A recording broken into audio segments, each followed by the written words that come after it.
Okay, so now we're getting into the actual phases of the French Revolution. As we discussed last time, the National Assembly has now broken off from the Estates General, and that shows us that the Third Estate, mostly the bourgeoisie, is actually controlling a lot of government at this point. And so the king is going to be threatened because he feels like his authority is being lost to the National Assembly. So he has brought a bunch of troops into Versailles just in case. But this is also, we're also going to see that one of the major reasons why a revolution breaks out is because the more poor and oppressed classes are also going to demonstrate their frustration with the government. And this kind of takes the shape, kind of takes shape in this storming of the Bastille. But kind of to figure out why this happens, realize that I guess timing is everything. Not only did we have all this sort of frustration with the government in general, but 1788, so the winter before the French Revolution actually starts, was a very, very harsh winter and it results in poor harvests. So the price of bread is going to skyrocket. I think I mentioned earlier that the a French peasant would spend up to half of his income just on bread, which makes the rest of your life really difficult to sustain. So the peasantry is really upset about these high bread prices. And also you see that in the cities there's a lot of unemployment, all right, because there is a lesser demand for manufactured goods. There's a lot of economic uncertainty. Remember that Jacques Necker, the finance minister, was dismissed. So a lot of peasants and a lot of merchants are just nervous to spend money in general. And this is going to cause a lot of unemployment, right? Because, if there's less of a demand for goods, then people aren't going to get paid to make them anymore. Um, so basically, you just have, and also another reason why this mob decides to descend on Versailles is because the king has just brought a bunch of troops into Versailles. So people are really nervous about that, and they think they need to arm themselves. One other thing I just talked about Jacques Necker. The population of Paris is really worried when Necker is dismissed because they kind of feel like the aristocracy can then gain economic power over them. They would rather have a finance minister who can kind of control the taxation system, one who, might I add, was trying to tax the nobles. So the peasants would be happy about that. The bourgeoisie would be happy about that. So when he's fired, they think, oh, well, the aristocrats are just going to continue to make sure that we are the only estate that is taxed. So what is the storming of the Bastille? Well, basically, there's this urban mob in Paris that decides they want to arm themselves against the king, to make sure that that they're able to actually have bread, that they're actually able to eat. They want more. They just want more representation, especially economic. They don't like the fact that Necker was fired. They just want to stand up against the monarch in a much more forceful way. So the Bastille is a fortress and a prison in Paris that's kind of like an arsenal too. It has a lot of weapons stored in it. And so this mob invades the Bastille. And it's very, very violent. They actually, well, first they execute the kind of the warden of the prison, or the governor of the prison, he was called, as well as the mayor of Paris. They cut their heads off, they put them on spikes, and they parade them around on the streets. So that shows you right there how violent the storming of the Bastille was. They also decide that they need their own military representation. So there's this National Guard that's formed in Paris, and they appoint the Marquis de Lafayette to be the commander of this National Guard. And that's interesting because the Marquis de Lafayette was actually a very prominent military force in the American Revolution, if you've studied US history before. Um, so basically, this shows that Paris is kind of getting lost to the king. The king is no longer going to be able to control Paris if there are these angry urban mobs rising up and arming themselves, executing the people who are actually guarding the Bastille, and executing the mayor of Paris himself. But interestingly, this kind of saves the National Assembly. Why, you might ask? Well, remember that those troops were brought to Versailles to try to put down the new government, Now, if there's an uprising in Paris, the king is going to have to kind of change the direction of all these troops that he just summoned. He's going to need to send them to Paris to take care of the uprising in Paris. So Bastille kind of serves as this great distraction to the king's attempt to reassert his authority in Versailles. All right, so basically, so this ends up this ends up kind of continuing the French Revolution. Potentially, if the king was able to keep these forces in Versailles, he might have been able to actually put down the National Assembly, but he does not. He also recalls Necker, so he brings Necker back to be his finance minister. Um, but the revolution is not only starting in the urban centers, but it's also spreading to the countryside. This is just an image of the Bastille. But in the countryside, we also see this great fear breaking out also in the summer of 1789. All right, so many people in the countryside are hearing of what happened in Paris. They also are aware of what's going on in Versailles. So there's kind of this spirit of rebellion that is spreading into the French countryside. And it's also going to have a very violent reaction. Some peasants actually hear rumors that this famine is going to continue. They also hear rumors that the king hired bandits to attack peasants. And so they also want to kind of stand up and defend themselves. Now, the peasants' major foe um, are really the nobility, right? The nobles are the people who tax them, kind of leave them perpetually in debt. And the nobles also symbolize this huge inequality between the second and the third estate, right? The nobles are not taxed, and the peasants are very heavily taxed. And so they want to kind of get rid of their feudal obligations. They don't want to be kind of subservient to the nobles anymore. So what do? They actually go around and they attack the houses of the lords or the manor houses.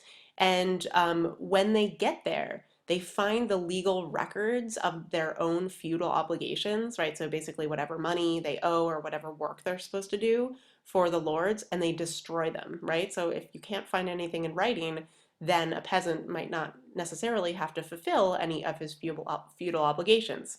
It's not written down, he doesn't have to do it. But in a way, the peasants kind of go too far because they also start to attack middle class landowners. They also kind of see landowners as the enemy, even though they're in the same estate, technically, they have a lot more money. And so the peasants kind of go against them as well. So the middle class respond by raising their own guard against them. So there's kind of a military response brought on by the middle class. Another thing that the peasants do in the Great Fear is they resent the enclosure movement, right? Because this results in them losing a lot of common land.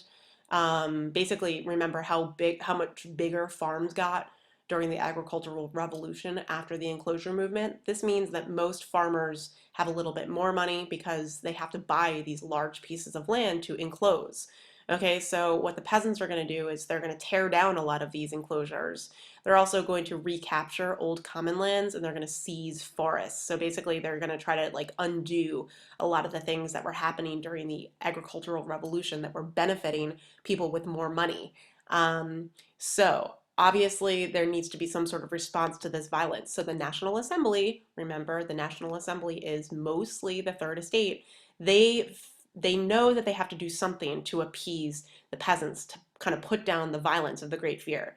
And so on August 4th, the National Assembly decides to abolish feudalism in France. And they also declare equality of taxation to all classes. So this is a really big deal. This basically means that everyone's going to be taxed now, and feudalism no longer exists. So the peasants kind of are no longer going to be in this very, very subordinate position. So the National Assembly is doing this to kind of stop this violence. But really, it shows us actually one of the greatest social changes of the revolution, all right, by abolishing feudalism and declaring this equality in taxes. Now, even though the Great Fear itself was violent, the National Assembly's response to it is a very peaceful one. So in a way, we can see this as a relatively peaceful social revolution where suddenly the peasants their status is elevated. This ends serfdom, at least where it existed. It ends hunting rights. Remember that nobles basically had the right to hunt on their peasants' land, right? This goes away. Nobles are no longer able to do that. We're going to see how this kind of translates into some of the ideas that they incorporate into their constitution. Remember how British people and eventually American people want to have the right to property? So do peasants. And so getting rid of hunting rights is going to kind of guarantee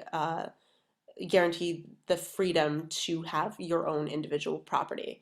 It also gets rid of the corvee. Remember that? That was that kind of forced labor. You know, if roads needed to be built, peasants would have to do this for free. It gets rid of that. Okay. So this is a huge, huge victory for the peasants. But interestingly, after they kind of accomplish what they want in this very early phase of the revolution, they become a little bit less involved. Some of this is for religious reasons, which we're going to get to in a little bit. And also, we're just going to see that the bourgeoisie is going to continue to play a really active role in the revolution, and the peasants, not so much. And we'll kind of hypothesize as to why that is. Okay, hopefully we can get through this whole slide. If not, we'll continue partway through it. Now, a huge accomplishment of the National Assembly at this point is that they write a document that is called the Declaration of the Rights of Man and Citizen.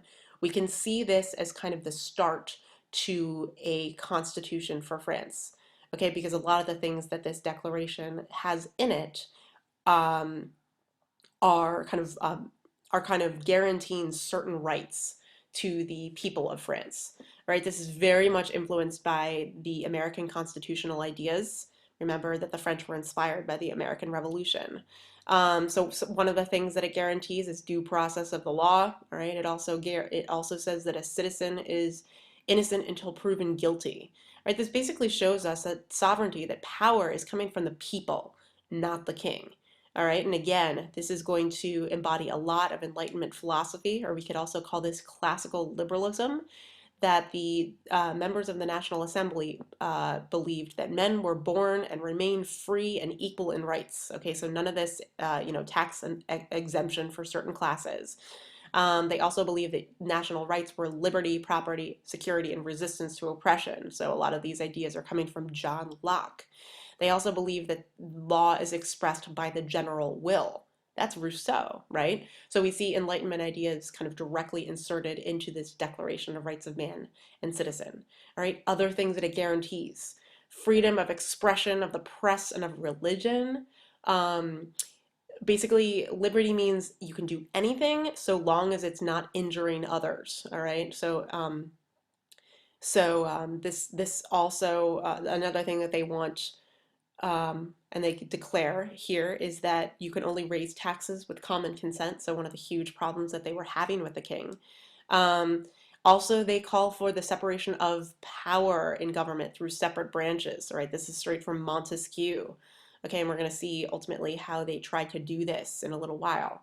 All right, they also, if the government does confiscate property, it happens once in a while. The government needs it to, build a road or, build some sort of other project, right? And it happens to exist on private property. The government used to just be able to take property, and the people whose property it was would just have nothing. All right, under the Declaration, though, people would have to be compensated for any land that would be confiscated from them. Another really important part of the Declaration of the Rights of Man and Citizen is that people were now to be called citizens, right? So all French people, regardless of class, were called a citizen. All right, this is actually a very revolutionary idea. This implies that everyone is equal, and also realize, okay, well, what were people before they were citizens? They were subjects, right? Under an absolute monarchy, everyone falls below the king.